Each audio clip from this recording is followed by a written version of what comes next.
जय शिवराय मित्रांनो, मी विनोद कांबळे आपले सहर्ष स्वागत करतो आणखी एका भटकंती ब्लॉगमध्ये. आणि आजची आपली भटकंती असणार आहे महिमानगडाची.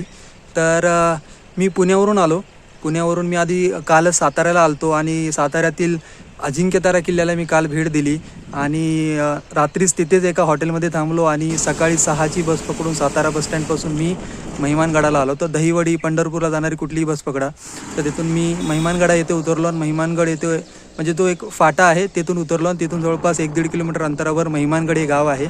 त्याच गावात एक देवीचे मंदिर आहे आणि तिथूनच हा मार्ग वर जातो. मंदिर आपल्याला जस्ट मागे दिसेल आणि इथून हा ट्रेक मार्ग सरळ गडाच्या प्रवेशद्वारापर्यंत जातो.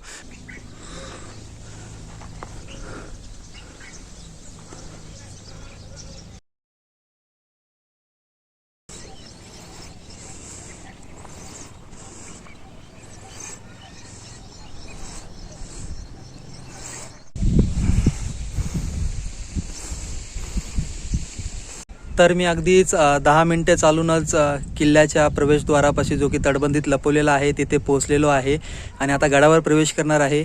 बघू आपल्याला गडावर काय काय पाहायला मिळते आणि किती वेळ लागतोय.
तर माझा किल्ला फिरून झालेला आहे.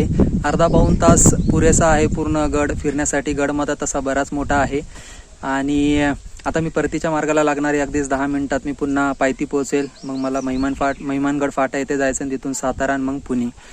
तर भरपूर कमी लोक येथे येतात. आज रविवार असून देखील माझ्याशिवाय कोणी नाही आहे. काही गावकरी थोड्या वेळाने आता काही वेळापूर्वी आलेले आहेत. तर आपण नक्की या, आपल्याला एक छान अनुभव येथे भेटेल. पुन्हा भेटूया एका नवीन भटकंती ब्लॉगसोबत.